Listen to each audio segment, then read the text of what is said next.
प्रिय विद्यार्थियों, विद्यालय के YouTube channel JPIC digital study में आप सबका हार्दिक स्वागत है। आज हम आपके लिए आपके कंप्यूटर विषय पाठ्यक्रम से संबंधित बूलियन बीजगणित एवं तार्किक गेट पर आधारित जिन 4 बिंदुओं पर हम चर्चा करने जा रहे हैं उनका नाम है यक्स आर, यक्स नार, और ये दोनों डिमार्गन लॉ के अंतर्गत आते हैं। इक्वेशन, स्पर्शकता सारणी पर आधारित प्रश्न पूछे जाते हैं। तो प्रिय विद्यार्थियों, आपकी पढ़ाई एक बहुत महत्वपूर्ण दौर में है। आप उस पर बहुत ही गंभीरता से चिंतन, मनन और अध्ययन करते रहें, जिससे आप अपने लक्ष्य को बहुत ही अच्छे तरीके से प्राप्त कर सकें। प्रिय विद्यार्थियों, तार्किक गेट की वीडियो क्लास में आपको हम आज जिन 2 तार्किक गेट की वीडियो क्लास प्रस्तुत करने जा रहे हैं वह है यक्स आर। इसको जो है एक्सक्लूसिव आर गेट भी कहा जाता है। बात सही है, लेकिन होता है यही होता भी, इसीलिए कहा जाता है एक्सक्लूसिव आर गेट। और यक्स नार का मतलब होता है एक्सक्लूसिव नार गेट। प्रिय विद्यार्थियों, इन दोनों प्रकार के जो तार्किक गेट हैं इनके लिए 3 लाइन बहुत ही महत्वपूर्ण होती है। पहली लाइन, यक्स आर का पूरा नाम एक्सक्लूसिव आर गेट होता है। इस गेट की संरचना कैसे होती है? 3 प्रकार के गेट को मिलाकर की जाती है, जैसे एंड, आर और नॉट। यक्स नार गेट की भी संरचना एंड और नॉट गेट को मिलाकर की जाती है। तीसरी जो बहुत महत्वपूर्ण बात है, यक्स आर गेट की जो सत्यता सारणी होती है, इसमें 2 वेरिएबल अगर समान हो जाते हैं तो परिणाम आपको असत्य मिलता है, यानी कि 0 मिलता है। और यक्स नार में क्या होता है, ये बात रही यक्स आर की। और यक्स नार में क्या होता है कि जब 2 वेरिएबल समान हो जाते हैं तब वहाँ पर परिणाम आपको मिलता है सत्य, जैसे 0 0 t यानी कि 0 0 1। इस प्रकार से हम इन 3 लाइनों को बहुत ही गंभीरतापूर्वक समझते हैं, इन 3 लाइन को कभी नहीं भूलते हैं। अब हम चलते हैं स्टेप बाय स्टेप इन दोनों तार्किक गेट को आपके लिए हम वीडियो क्लास के रूप में प्रस्तुत करेंगे। प्रिय विद्यार्थियों, जो यक्स आर है, यक्स आर को इस चिन्ह द्वारा व्यक्त करते हैं और इसमें जितने वेरिएबल होते हैं, बहुत ध्यानपूर्वक समझिएगा, हम संख्या और ज़्यादा भी ले सकते हैं। जितने वेरिएबल होते हैं उतने टर्म बनाए जाते हैं। 2 वेरिएबल है तो 2 टर्म बनेंगे, 3 वेरिएबल है तो 3 टर्म बनेंगे, 4 है तो 4 टर्म बनेंगे। जितने वेरिएबल होते हैं उतने टर्म होते हैं। जैसे ए बी एक टर्म हो गया, टर्म नंबर 1, और यहाँ पर ए बी टर्म नंबर 2 हो गया। अभी हम थोड़ी देर पहले जो चर्चा किए थे कि यक्स आर और यक्स नार गेट जो होते हैं उनकी जो संरचना होती है 3 प्रकार के गेट को मिलाकर की जाती है। उन्हीं का प्रयोग हम यहाँ पर समझेंगे। एंड का जो प्रयोग किया जाता है, एंड तार्किक गेट का जो प्रयोग किया जाता है वो वेरिएबल को जोड़ने के लिए किया जाता है। जैसे ए बी है, इसको हम डॉट ऑपरेटर से जोड़ देते हैं, जो एंड गेट का उदाहरण है। ऐसे यहाँ भी कर देते हैं, A dot B, A dot B. अब हम आर गेट का जो प्रयोग करते हैं दूसरे नंबर पर, जब हम आर गेट का प्रयोग करते हैं तो टर्म को जोड़ने के लिए करते हैं। जैसे टर्म नंबर 1 है, टर्म नंबर 2 है, अभी दोनों अलग अलग हैं। आप भी कह सकते हो कि दोनों अलग अलग है, दोनों में आपस में कोई संबंध नहीं है। हम क्या करते हैं, आर गेट का प्रयोग यहाँ पर प्लस के रूप में हम कर देते हैं। जैसे अब क्या हो गया, आप यहाँ पर पढ़ सकते हो A dot B plus A dot B, यानी कि 2 टर्म, दोनों पद आपस में जुड़ गए। अब यहाँ पर जब हम तीसरे नंबर पर नॉट गेट का प्रयोग करते हैं तो उसके लिए क्या है, नॉट गेट का जब हम प्रयोग करेंगे तो ये कंडीशन अलग अलग होगी। यक्स आर गेट में क्या करते हैं, क्रमशः वेरिएबल को नॉट करते हैं। जैसे पहले टर्म पर पहले नंबर पर क्या है ए, इसको नोट कर देंगे। दूसरे टर्म पर दूसरे नंबर पर क्या है बी, इसको नोट कर देंगे। तो जिस टर्म पर होता है उसी टर्म जिस टर्म नंबर पर हम होते हैं उसी नंबर के वेरिएबल को नोट करते हैं। इसको ऐसे रहने देते हैं। आइए हम समझ लेते हैं यक्स नार की कंडीशन। यक्स नार गेट के लिए क्या होता है, सारी कुछ चीज़ें सेम ऐसे एज इट इज रहती हैं, जैसे A dot B plus A dot B. दो गेट तो हमने प्रयुक्त कर ही लिए हैं। अब टर्म नंबर 1 टर्म नंबर 2। अब यहाँ पर हम क्या करते हैं, यक्स नार में थोड़ा सा अंतर करते हैं। अंतर क्या करते हैं, इसमें हम क्रमशः नोट कर रहे हैं, उसमें क्या करते हैं एक साथ नोट करते हैं। जैसे दूसरे टर्म पर क्या है ए डॉट बी है, इसको ए को भी नोट कर दिए और बी को भी नोट कर दिए। इस तरीके से हम यक्स आर और यक्स नार गेट को प्रस्तुत करते हैं। आइए इसको हम सचित्र भी देख लेते हैं। यक्स आर गेट का जो चित्र बनता है वह इस प्रकार से बनता है। जैसे दो वेरिएबल है हमारे पास, यक्स आर गेट का चित्र बना, सी इक्वल ए यक्स आर बी। अब इसी पर हम इनकी सततता सारणी की बात कर लेते हैं। हमारे पास दो वेरिएबल हैं, सी इक्वल ए एक्स आर बी। तो 0 0 0 1 1 0 1 1। अभी हम आपको पहले बताए ही तीसरी लाइन के अंतर्गत कि यक्स आर गेट में दोनों इनपुट जब समान होता है, एक ही वैल्यू होती है दोनों वेरिएबल की, तब वहाँ पर परिणाम आपको असत्य मिलता है। जैसे 0 0 समान है 0 मिल जाएगा, बाकी दोनों असमान है क्या होगा 1 1 मिल जाएगा। यहाँ पर 1 1 समान है 0 मिल जाएगा। आइए अब हम आपको ले चलते हैं यक्स नार गेट की तरफ ले चलते हैं। यक्स नार गेट की संरचना इस प्रकार से होती है। हम यक्स आर गेट की तरह ही करते हैं।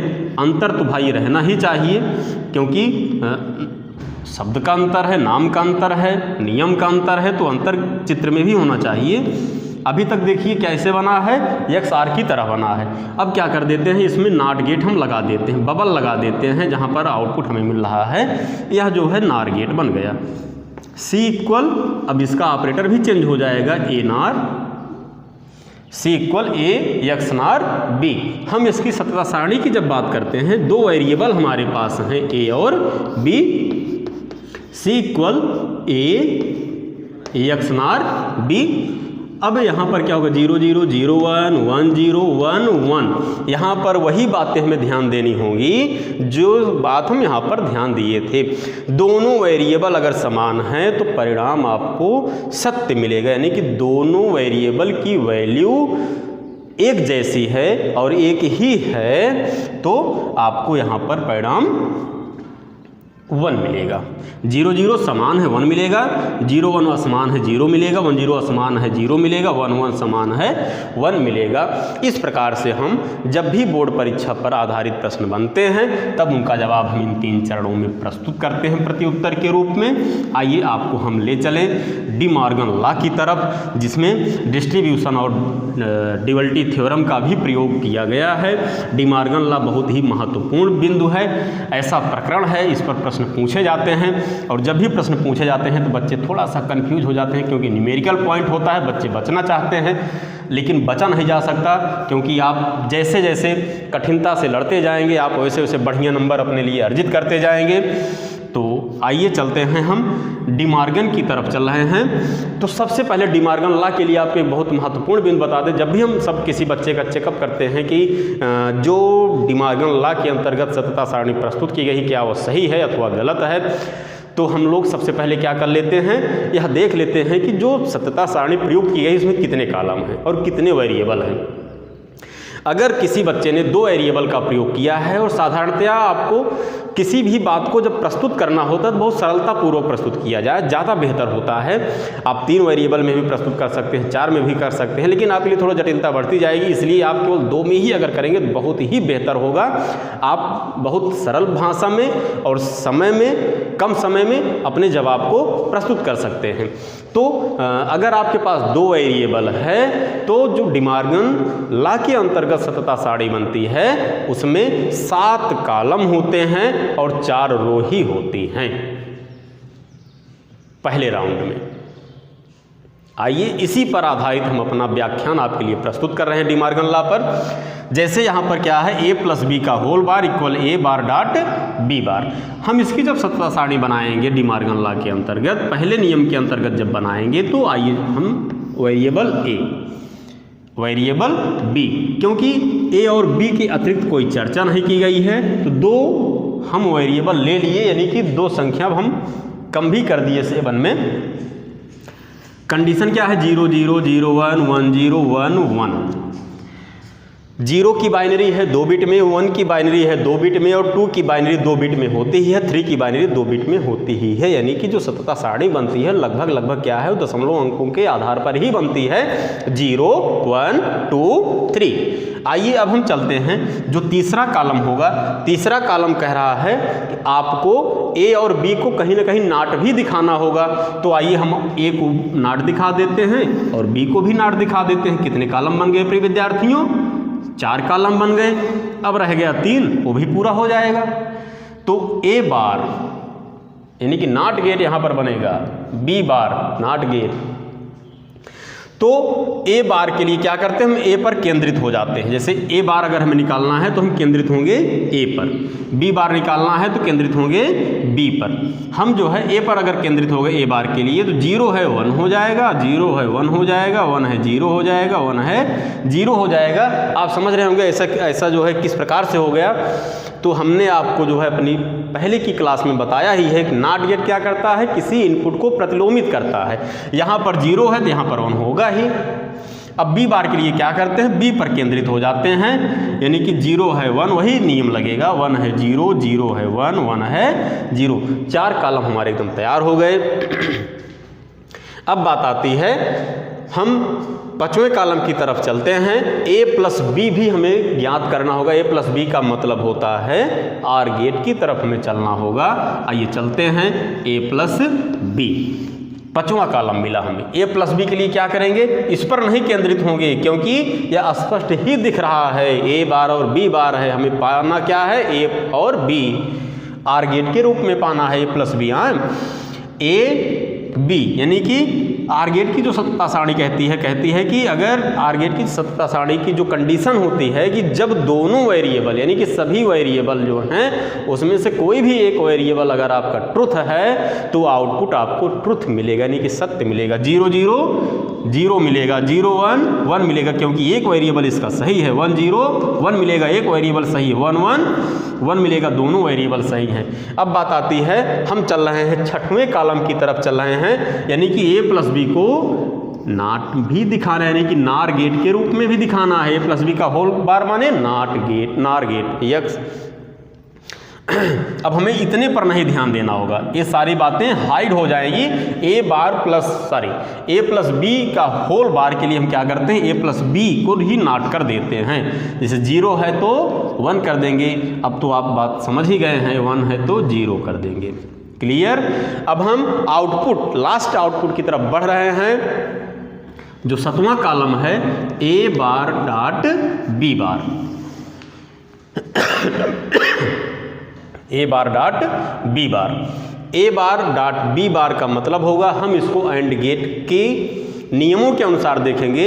एंड गेट का नियम कहता है कि जब दोनों इनपुट सत्य हों, यानी कि दोनों वेरिएबल सत्य इनपुट धारण करते हों, तब आउटपुट सत्य प्राप्त होगा। जैसे 1 1 1, 1 0 0, 0 1 0, 0 0 0।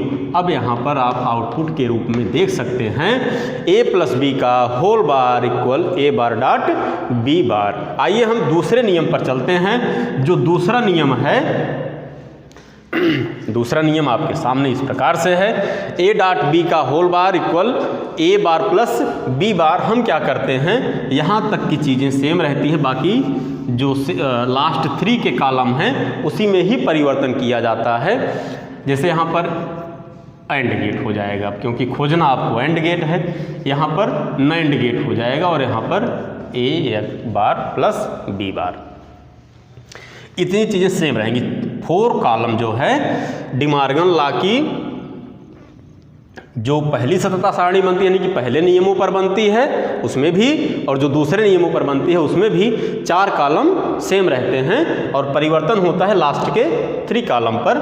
आइए ए डॉट बी की तरफ चलते हैं। एंड गेट अभी थोड़ी देर पहले हमने आपसे चर्चा किया ही कि एंड गेट क्या है, कि जब दोनों वेरिएबल सत्य मान ग्रहण करते हों तभी आपको सत्य आउटपुट प्राप्त होगा। तो A B 0 0 0 0 1 0 1 0 0 1 1 1। A dot B का होल बार जो है नैंड गेट है, यानी कि अब हम इस पर ये जो हमारा आउटपुट है इसी को प्रतिलोमित कर देते हैं। जैसे 0 है तो 1 हो जाएगा, 1 है तो 0 हो जाएगा। ए बार प्लस बी बार, आइए हम इस पर चलते हैं। ए बार प्लस बी बार यानी कि 1 1 1, क्योंकि आर गेट की जो सततता सारणी बनती है उसमें हम जिस नियम का प्रयोग करते हैं उसकी संकल्पना ही यही है कि यदि कोई भी वेरिएबल ट्रुथ इनपुट धारण करता है तो परिणाम ट्रुथ ही मिलेगा, सत्य ही मिलेगा। जैसे ए बार प्लस बी बार, इसमें आते हैं ए बार प्लस बी बार 1 1 1 1 0 1, एक इनपुट इसका सही है 0 1 1, एक इनपुट इसका सही 0 0 0। ए डॉट बी का होल बार इक्वल ए बार प्लस बी बार। प्रिय विद्यार्थियों, हमें अपनी प्रतिक्रिया अवश्य दीजिएगा।